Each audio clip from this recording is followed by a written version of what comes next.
If you were here last week, I said that we're going to start on the last week of Jesus' life. And the way that the last week of Jesus' life starts is with the triumphal entry. So we're going to read about it before we talk about something kind of different. So, they're coming up from Jericho, and they're headed up this winding road out of the Dead Sea Rift Valley. It's about a 3,000-foot elevation change as they head up this road to the city of Jerusalem. And immediately across from Jerusalem is this place called Bethphage, or the Mount of Olives. Sometimes the Bible or people refer to it as Bethany, but it's about a mile outside of Jerusalem anyway. And it says, as they approached Jerusalem and came to Bethphage on the Mount of Olives, Jesus sent 2 disciples, saying to them, "Go to the village ahead of you, and at once you will find a donkey tied there with her colt by her. Untie them and bring them to me. If anyone says anything to you, tell him that the Lord needs them, and he will send them right away." This took place to fulfill what was spoken through the prophet. "Say to the daughter of Zion, see, your king comes to you, gentle and riding on a donkey, on a colt, the foal of a donkey." So these 2 disciples are supposed to go and just untie some guy's donkey. And when the guy busts them stealing his donkey, they're supposed to just say that the Lord needs the donkey, and the guy's going to be like, okay, and let him take the donkey. All right, so that never works for me. But this is God, and it's supposed to work for him. And so anyway, there's this donkey and her colt that are supposed to be together, and it says that it's to fulfill this passage that's taken from Zechariah 9. The passage in Zechariah says that the King Messiah is going to come riding into you, riding on a donkey, on a colt, the foal of a donkey, is what it says. Baby horses and baby donkeys are both called colts or foals. Anyway, the disciples went and did as Jesus had instructed them. They brought the donkey and the colt, placed their cloaks on them, and Jesus sat on them. So Jesus is actually riding the colt. All right, the mother donkey is just walking along with them. A very large crowd spread their cloaks on the road, while others cut branches from the trees and spread them on the road. So word's gotten out. Apparently Jesus had spent the night in Bethany, and the word spreads that he's coming, and there's some expectations. So they had seen a bunch of healings. They had seen miracles done. Jesus has developed considerable local fame at this point. He at times had tens of thousands that would come out and listen to him, and the city hears that he's coming. And now here he comes on the road that winds through the Kidron Valley on the colt of a donkey. And the people are spreading their cloaks, and they also cut a bunch of branches to spread all over the road. And so what they're doing is called a parousia, and it's a celebration of a coming. That's what the word means. And so this was pretty common in the Roman world. And so if a king or an emperor or a victorious general was coming to your city, you have one of these triumphal entries. It's a celebration that's not that different than what a ticker tape parade would be.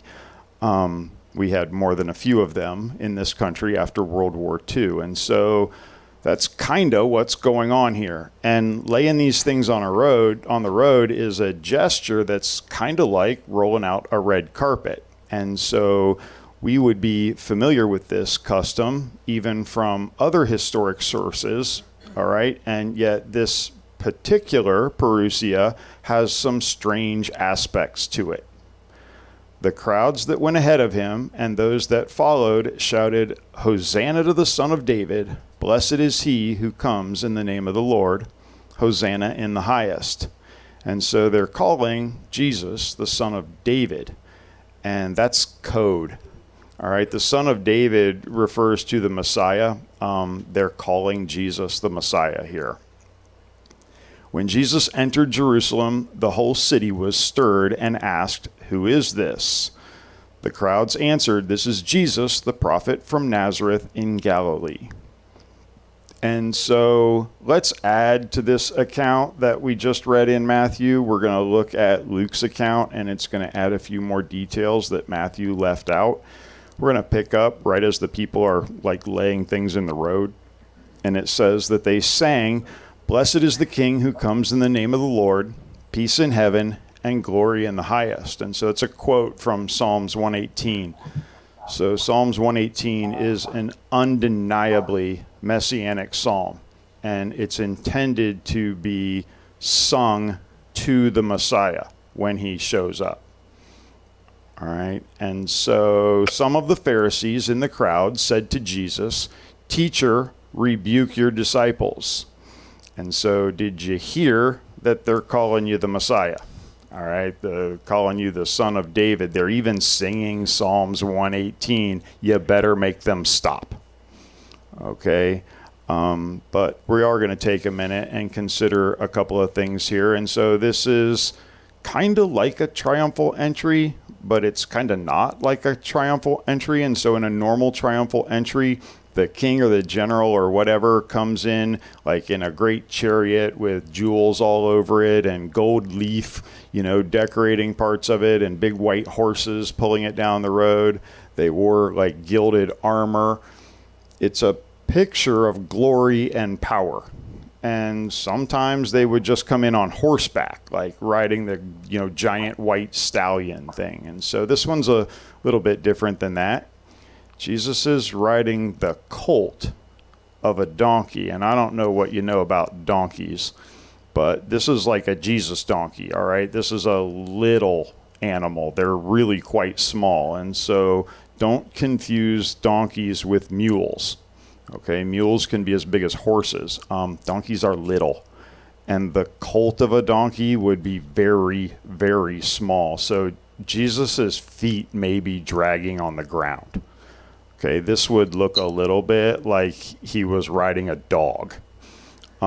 This is not a normal triumphal entry. But these people are shouting and singing these things about the Messiah, and the Pharisees are telling him that he should rebuke them for that. He should make them stop.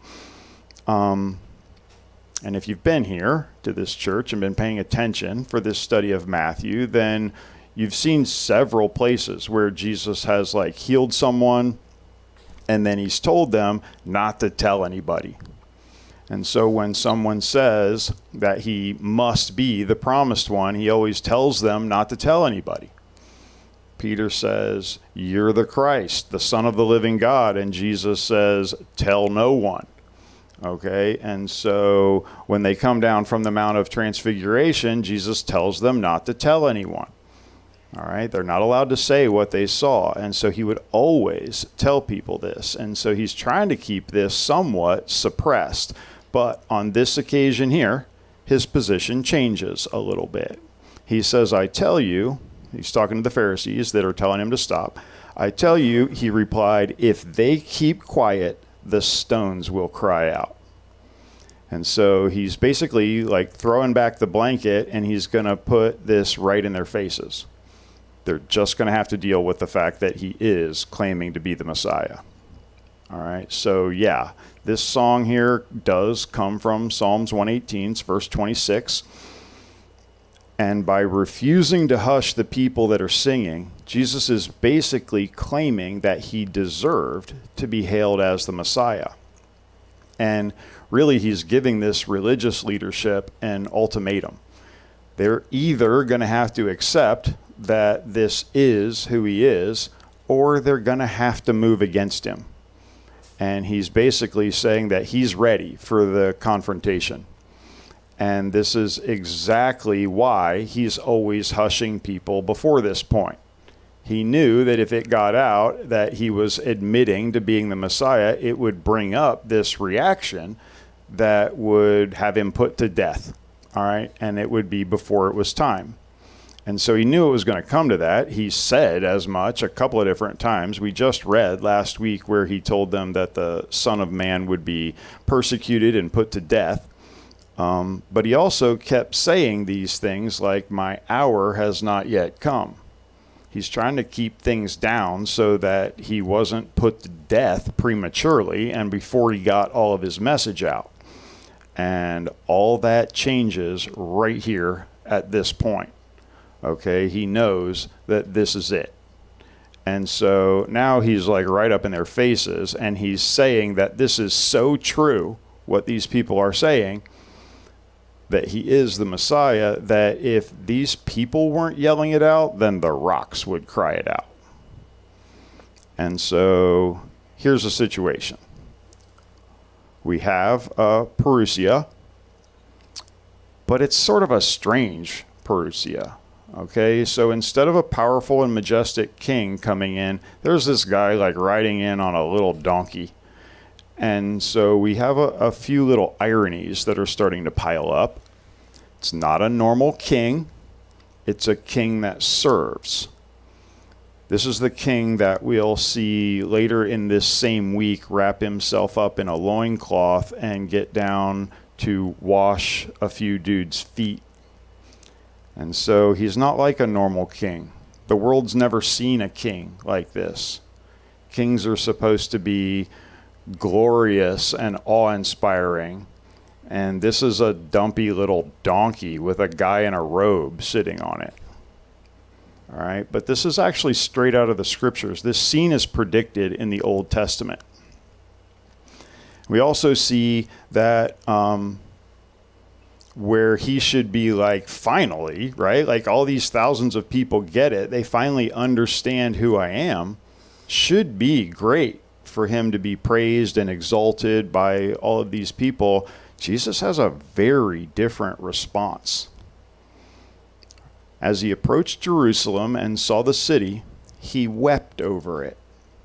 And so like when the lens zooms in on Jesus, in this situation, he's got tears streaming down his face.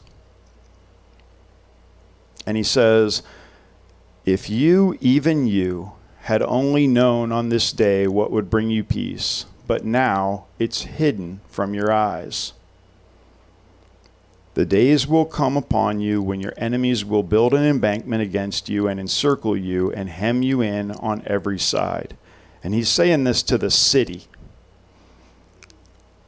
They will dash you to the ground, you and the children within your walls. They will not leave one stone on another because you did not recognize the time of your visitation. So Jesus has not really been taken in by the acclamation that's going on this day as he rode into town. And he knows that in a matter of days, these exact same people would be screaming to have him crucified. All right, because he has disappointed their expectations of what the Messiah is supposed to be like and what a king should be like, and because he didn't come to give them what they expected to get out of this deal. And so he knew the whole time that where they're glorifying him, it's really very superficial. All right, actually, they had not grasped who he was at all. And the allegiance that they're proclaiming on this day wouldn't even last a week. And this brought him to tears because he knew that they're completely missing everything. And what lay ahead for them as a city was going to be really dreadful. And so everything that he says in these last couple verses actually did come to pass. The enemies surrounding them and hemming it in from every side actually did happen within a few decades of the death of Jesus. And so revolting against the Roman Empire has consequences in those days. And so when the Jews rose up in 66 AD to protest high taxes, the Romans sent the general Vespasian with an army to put down the rebellion. And destruction may not have been quite so complete, except that the Jewish people dug in and fought back. And it took General Vespasian and his son Titus 7 years to complete the siege and put down the revolt. And so it might have taken even longer, but there was a bunch of infighting among the Jewish rebels that resulted in all of their food being burned up. But this was like an old school savage battle, all right, with people killed in very primitive ways by the many tens of thousands, all right? And the walls were torn down with brute force siege engines. And Josephus says that 80,000 Jews were sold as slaves. And so this is a brutal defeat for the Jewish people that was handled Roman style. Okay, they didn't just want to win the battle. They wanted to send a message that if you rise up against Rome, your city will be a smoking ruin and your daughters will be sold into slavery. Okay, the city was almost entirely stripped of people. The temple, which had grown quite spectacular, was completely torn down. And when they originally set the temple on fire, the gold fixtures had melted completely. And the soldiers had come to believe that the gold had oozed into the stones underneath the temple. So they tore down anything that remained and carried off every single one of the stones in order to break them up and look for gold. And so Jesus had said here that they wouldn't leave one stone on another. And that literally is what happened. Okay, so today the Dome of the Rock is on this location, and all that remains of the temple is the platform that it used to sit on. And the remaining rocks from the temple are pushed off into piles to the side of the Temple Mount today. And so this fate that Jesus predicts here comes completely and literally to pass for these people. And Jesus says that it's because they did not recognize the time of your visitation. So Jesus sort of had expected them to realize what was really happening here. Or maybe it would be better to say that he's holding them responsible for not recognizing what was really going on here. So they should have known that this was the time of their visitation. And the reason that he can hold them responsible is because this specific time had been predicted in advance. And the people knew that. All right, they had scriptures. They knew that the Messiah was supposed to be coming at approximately this time. And so we're going to take a close look at this morning. This is kind of a cool thing to see if you've never chopped this up completely. And so this is a passage in the Old Testament that specifies that this triumphal entry of Jesus would happen at exactly this particular time. And there are actually two prophecies involved here. And the first one comes from Zechariah. We read already this morning where Matthew said that this took place to fulfill what was spoken through the prophet, right? This is Zechariah. This is the prophet that he's referring to. It says, "Rejoice greatly, O daughter of Zion. Shout in triumph, O daughter of Jerusalem. Behold, your king is coming to you. He is just and endowed with salvation, humble and mounted on a donkey, even on a colt, the foal of a donkey." So this is pretty clearly referring to this event, and it says that he has got the ability to save. Yet, unlike other kings, he's going to be sitting on the colt of a donkey. And the Jews, read these scriptures in synagogues all the time. They knew this stuff perfectly.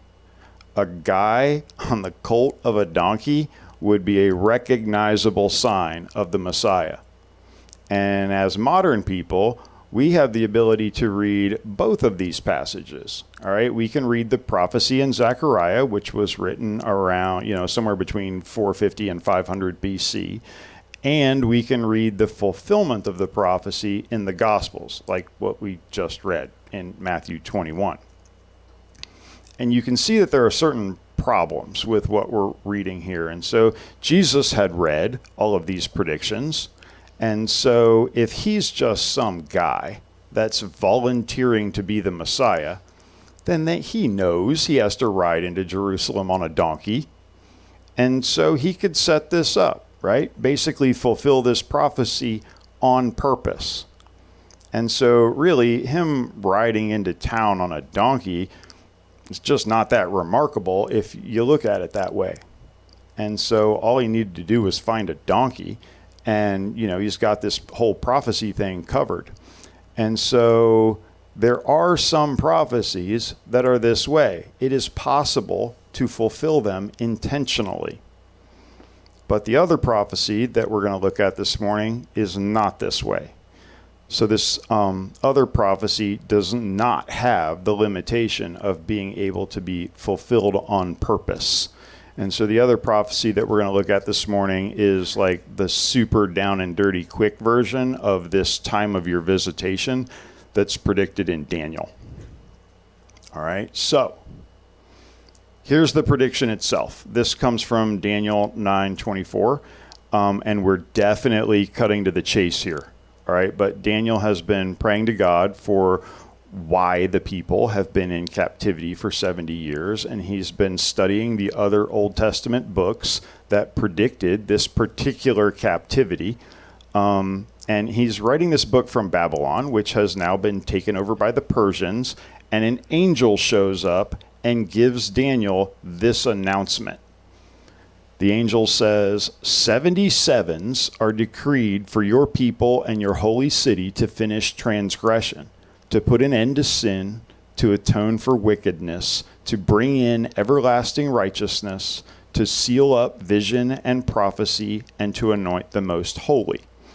So remember, we're taking the shortest possible path to the right answer here. And what this basically means is that to finish up all the things that need to be done is what it's saying. The people have been sent out of their land for 70 years, and they will be sent back and given 70 more sevens.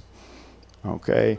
And in the context, the sevens that they are given are 7 years. All right? They're counting in sabbatical years. And the proof of that is in the last 2 verses of 2nd Chronicles. It explicitly states that the reason that the 70-year sentence was given was so that the land of Israel could have its Sabbath years that had been denied to it while the people of Israel were there. And so the Jewish people had Sabbaths of days and Sabbaths of years. And so here we're talking about Sabbaths of years. And so 70 7-year blocks is 490 years. And that is how much time they get to finish all of the work that the Jewish people have to do. All right. And so then this angel is going to break it down some more. First, from the issuing of the decree to restore and rebuild Jerusalem until the Messiah, the ruler, comes, there will be 7 sevens and 62 sevens. And this is the part that we are mainly concerned with this morning. So remember that Jerusalem at this point is laying in ruins as this prophecy is given to Daniel. And all of the Jewish people are in exile or in captivity in Babylon. But the angel says here that there's going to be a decree to rebuild Jerusalem. And the syntax is pretty easy to pick up from focusing on a couple of words here. From, right? Until, and there will be. Okay, 7 sevens and 62 sevens. And so from this time until this time, there is going to be this certain amount of time. So we get to once again explore some of my gifting as a graphic designer. We're going to put a little diagram up. And from the issuing of a decree to rebuild Jerusalem, which has not happened yet for Daniel when he writes this, okay, until the coming of the Messiah will be, okay, and 7 sevens and 62 sevens. So this is basically just a diagram of what the sentence says. So this is a time span that is a total of 69 sevens. And, we can do some pretty simple math here. It's not terribly complex. So 7 times 7 is 49 years. 62 times 7 is 434. Everybody open your phones and check my math. All right, 49 plus 434 is 483 years. So that's how many years are between these two events. Now, we have to convert their lunar years into our modern solar years, which is also not terribly difficult to do, okay? Their years were 360 days long. Our years are 365 days long, okay? And so you just multiply their years times the number of days in their year to find the number of days that we're talking about. And it's 173,880. And then you divide that by the number of days in our years to get the number of our years that we're talking about. Okay? 476 years with a little bit of a remainder. All right, so we can plug all this in. So their 483 years under the lunar calendar is the same amount of time as 476 of our years under a solar calendar. And so they didn't really know how long a year was in this day, so they certainly weren't basing it on how long it took the Earth to go around the sun. They didn't have any way to calculate that. They didn't really even know that the Earth was going around the sun. So how long a year wasn't really discovered until about 1,000 years after Christ. And that directly led to the Gregorian calendar that we kind of have today. And so ancient people knew approximately how long a year was, but they occasionally had to insert a month in order to make things come out right. But we're using our calendar here to resolve this issue, so we have to use our years for the calculations. Does that make sense? Yeah. But they were given these numbers in their years. So from the issuing of a decree to rebuild Jerusalem until the Messiah will be 476 years. So there's the sentence fully translated. That's just what the sentence says. And so, if we could only date the starting point for this prediction, then we could count the years and we could accurately predict the fulfillment of the prophecy, right? But we do have a date for the decree. And so this decree did happen after the time of Daniel. And so this decree is described in Nehemiah chapter 2, verses 1 through 8. So it was issued by Artaxerxes the first. And the text says that it was in the month of Nisan, in the 20th year of the reign of Artaxerxes. And so Artaxerxes is the well-known king of Persia. He's the son of Xerxes the first, who led the Persians against the Spartans at Thermopylae. All right, so he started his reign in 465 BC. And you can go wherever you like for that date, okay? So this is a photocopy of a page from the Encyclopedia Britannica. You remember those? All right. You can check Wikipedia if you want. I don't care. You'll find the same answer. It says that he reigned from 465 to 425 BC. So try to remember that the numbers count down in BC. Okay, and so the 20th year of this guy's reign would be 445 BC. And so in 445 BC, Artaxerxes starts the 20th year of his reign.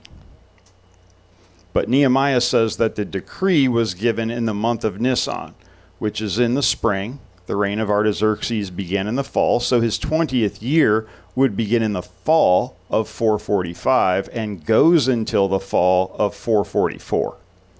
Okay, and the decree itself happens in the spring of 444. So we have a date for our starting point and our decree to rebuild Jerusalem. We start at 444 BC. And you may be able to see where this is headed. Okay, so we're going to do a little bit more math, try and stay somewhat interested. Negative 444 because it's BC. Okay, adding 476 years to that, we get positive 32. Okay, not so bad. We need to add another year to this because it's a calendar, not a number line. Okay, in a calendar, there's no zero position. There's not a year zero at all. When the year 1 BC ends, the year 1 AD begins. Okay, there's no 0 year. And so you end up 1 year off if you add or subtract across the 0 line. And you need to make up for it by correcting by 1 year. So the correct solution to this problem is 33 AD. So according to this passage, this is the date for the coming of the Messiah, 33 AD. And so some people have claimed to be able to work out this prediction to the very day. Okay, but I think that it relies on some assumptions that we can't really know. And so I'm going to leave it at years. I think it's close enough. Turns out that this is the date for this event that we're reading in Matthew. So this did happen in 33 AD. And that's pretty much consensus today. And so what we have here is something that's pretty astonishing. Okay, this is truly not normal. And so we've been looking at a written down passage that predicts the date of the coming of Christ over 500 years before it actually happens. And that's something that just can't be done. Okay, even secular thinkers will often admit that Jesus Christ is probably the most influential figure in human history. Okay, even the History Channel says so. So it must be true, right? And so what we're saying is that the date that the most influential human being to ever live presents himself as the king, and a few days later he goes to the cross, is 33 AD. And lots of people, Christians and non-Christians alike, have a lot of doubts about the Bible. So you read about these miraculous things and, you just kind of wish it didn't say that, right? How could you possibly know that that's true? And if that part is made up, how can you believe any of the rest of it? And so passages like this one here can help with that. A passage like this should blow your mind the first time you're exposed to it. All right, read it yourself, do the math yourself, do the research yourself. There's a lot more detail in this. All right, this was the definitely cover it quickly version of going through this. But the Bible can, in many cases, prove itself true if you're willing to look into it. But how can we really know that Christians didn't go back into Daniel and slip this prophecy in there? All right, maybe they fiddled with the numbers a little bit and they made it come out so that Jesus is the Messiah. Maybe they're trying to validate themselves that way. But if you look into this thing and ask questions like that, actually looking for answers, then you'll find that it's just not possible.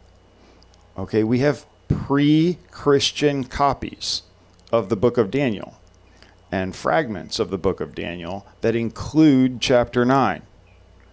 All right, there are commentaries on the book of Daniel contained in the Dead Sea Scrolls that predate Jesus by 150 years.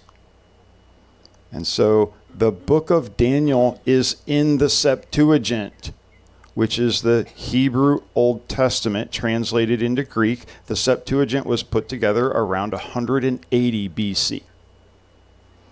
And so how did it get into the Septuagint with this passage in it 200 years before Jesus if the Christians were trying to fake it? Right? People would have noticed. They would be freaked out. Okay? People would have been seriously upset that people were messing with the scriptures. And so these people were like diligent and fastidious with their scriptures in a way that you will never understand. Okay? Nobody argues that these things were written after Christ. Even people that are absolutely against the Bible do not weaken their own position by trying to claim that Daniel is faked. It has to be written long before Christ. All right, so Daniel and the prophecy are not faked, but maybe the date of the fulfillment was fudged to make it look like the fulfillment of a prophecy. Maybe Jesus himself did the math and decided that this was the right year, so we better find ourselves a baby donkey and get this thing fulfilled. Okay? Or, maybe Jesus wasn't in on it at all. Maybe his followers did the math later and they decided to start saying that it was in 33 AD that this stuff happened. Okay, but it really isn't possible that it went down that way either for a couple of pretty good reasons. And the first is that they didn't know the years the prophecy started.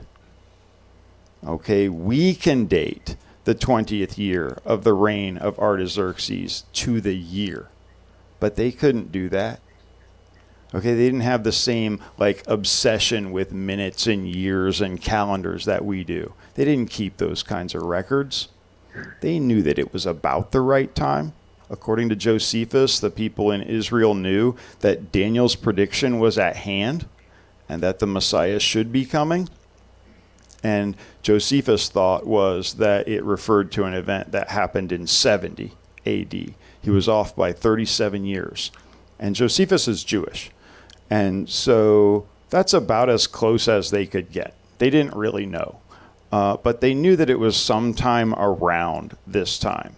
And so it had been, 470 some years, but they couldn't date it to the year like we can today. And so the second and more important reason is that the New Testament never says that Jesus died in 33 AD.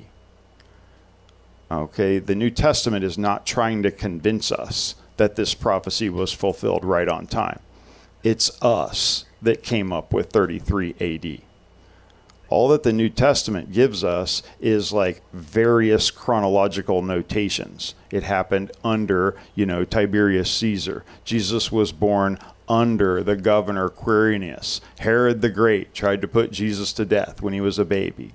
All right, Jesus was about 30 years of age when he started his ministry. In the first year of the ministry of Jesus, they said that they had been working on the temple for 46 years. Okay, stuff like that. And so you can start to assemble these 12 or so different key chronological notations, and when you lay them all over each other, the X comes down on just one date. Okay, it's the spring of 33 AD. It is modern scholars that fix that date, not the New Testament. Okay, the New Testament doesn't say that.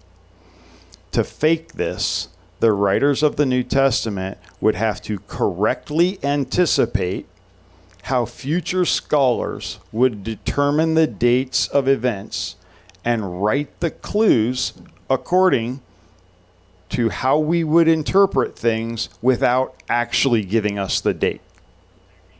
It's incomprehensible and essentially preposterous to imagine that that is the most likely scenario. Okay, it's virtually impossible. So, what are we even looking at here?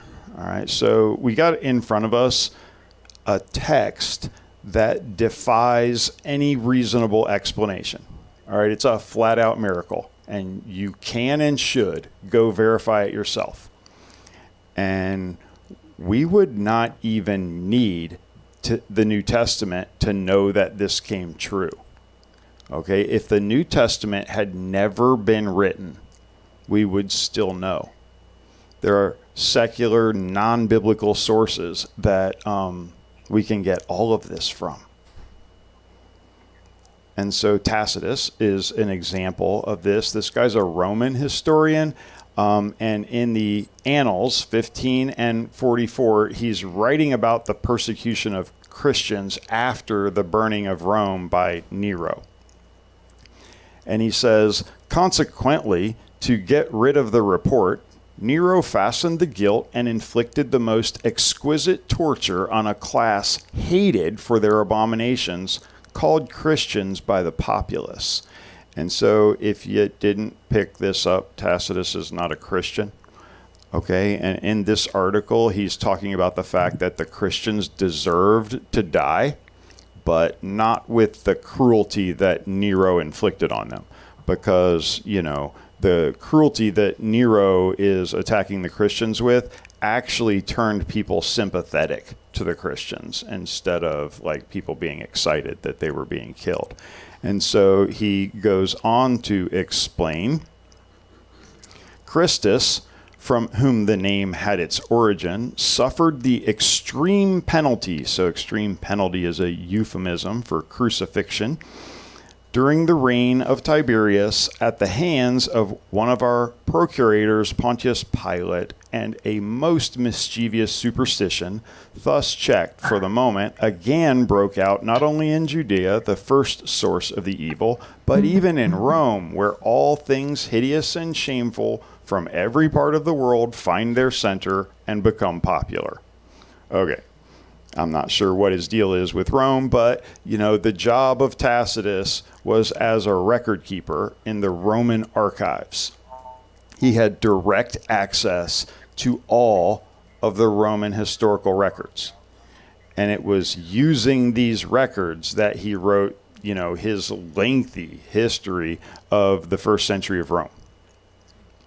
Not the first century of Rome, but the first century AD in Rome. So Tiberius was a Roman emperor. He died in 37 AD. So whatever we're talking about with Jesus had to happen before that.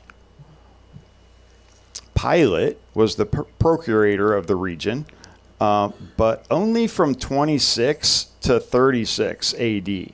So it has to fall within those years. So even without the Bible, we have a really close timeline. Okay, look up Artaxerxes I in any source that you want. It will not only give you the correct years, it will say that he is the one that released the Jews to go rebuild their city. Okay, none of this is debated by any kind of serious scholar. The beginning point and the ending point are agreed on by essentially one and all. Okay, people that support the Bible and people that oppose it do not argue any of these dates. And so this prophecy is attacked on other grounds, but not this one. And so I think that the thing laying in front of us deserves a little bit of careful thought. Okay, how do you go about explaining something like this? It's not a coincidence or an accident. 5 centuries specified to the very year the coming of the most influential man in the world. Doesn't seem very likely to be an accident. And if it's not an accident and it's not a coincidence, then what is it? And you can start to see that, you know, this is something that's supernatural in front of you. God himself set predictive prophecy as his chosen way of validating the scriptures. All right, in the book of Isaiah, he says that, you know, you guys are all worshiping all kinds of crazy idols. It's kind of dumb. Okay, let's see one of them tell you what's going to happen in the future. They can't do it. Accurately telling what's going to happen in the future is the definitive mark that God is the one talking. He's the only one, okay? He's an omniscient being. He is outside of time. He knows all of the future and all of the past. And if there is a real God, and this is really his book, maybe you should take a closer look at some of the claims that are being made here. Okay, he's doing something here in these passages that we're looking at that nobody but him can do. And that way we're supposed to know that he is the true God. There's only him. And this is absolutely unique. There are no other examples. Okay, no other founder of any world religion has anything like this that they can point to. And so we saw this morning when Jesus is coming up the road that the Pharisees said that he should rebuke his disciples for calling him the Messiah. And Jesus replied that if the people were silent, the rocks would cry out. It's a pretty bold claim. Jesus is saying that he is the Messiah and that he deserves this. And in the Jewish context, to say that you are the Messiah is understood to mean that you're the one that's going to rule the world forever. The Messiah is a supernatural and divine player in this game. And the scripture says that for a child will be born to us, a son will be given to us, and the government will rest on his shoulders, and his name will be called Wonderful Counselor, Mighty God, Eternal Father, Prince of Peace. That's Isaiah 9:6 from the Old Testament. For Jesus to say that he is the Messiah is an absolutely incredible claim. And the claim is made only by the completely insane or, some bizarre sort of liar or someone who's telling the truth. Those are your only choices. Okay? And you can lay those claims next to the system of verification that has been put in place by God, right? He talks about recognizing the time of their visitation, and I think that tips the scales a little bit. There is reason to believe that he is who he says he is. He backed up his claims with like a system of verification that was prepared in advance before he got there by God. Centuries in advance. It was copied widely, it was known in a worldwide way, and it was very difficult to deny and impossible to explain. Okay? It's a very powerful thing that we have here. And Jesus is completely unique in this way. So look around, all right, at any other claimed holy man or wise man that has launched some faith. None of them have anything like this to back them up. It is only Jesus Christ. All right, I've looked around. If you've found something, I'd love to hear about it. As far as I can tell, there are no other examples like this, or even close. Okay, you hear people say that, other religions have predictions too. Do the reading yourself. Okay, the predictions are thin. And they're like fortune cookies a lot of times. Okay, it just isn't there. Nothing like this exists anywhere else. So we saw as Jesus was coming up the road that he was weeping. All right, he knew that all this had just sailed right over these people's heads. Okay, they didn't really get what was going on. They thought that he was going to be the kind of Messiah that they were looking for. And what they were looking for was someone that would drive the Romans out and give them back their country. They wanted their political power back. And the same thing is true today. Okay, we are also not free to make up a Messiah that fits our desired image. Our choice is to either recognize the one true Messiah that God has actually sent and to agree to follow him and agree to accept the gift that he has brought for us, or not. Okay, and so We're going to look at a passage from the Gospel of John for just a minute. So this is Jesus speaking on a different occasion, but it applies here. So people were questioning whether or not he was making stuff up, or maybe he was faking some of this stuff. And he says this: if anyone chooses to do God's will, he will find out whether my teaching comes from God or whether I speak on my own. And so the promise here is that anybody that honestly wants to know, is this stuff real? Can I know God through the, mediation of Christ? Is Jesus who he said he was? Did Jesus go to his death to make things right between me and God? Right? And if you let God know that you're willing to follow, then he'll show you the truth. Okay? If God were to show you that Jesus is who he says he is, what would you do about it? If the answer is that, you're curious, but not really willing to do anything about it, and not really prepared to change anything, and not really prepared to sacrifice any of your plans, then Jesus is saying here that it's not really good enough. Okay, you have to come to God and say that you're willing to do his will. You say that you're willing to follow God. If he'll reveal himself, then he will reveal himself. He will answer that prayer, and you'll be shown the rest of the story. You'll experience the presence of God in your life.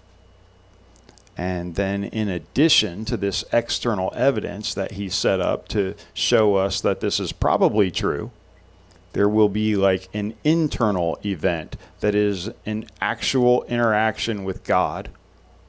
God will come and meet you in a personal way. And at that point, faith has a brand new basis.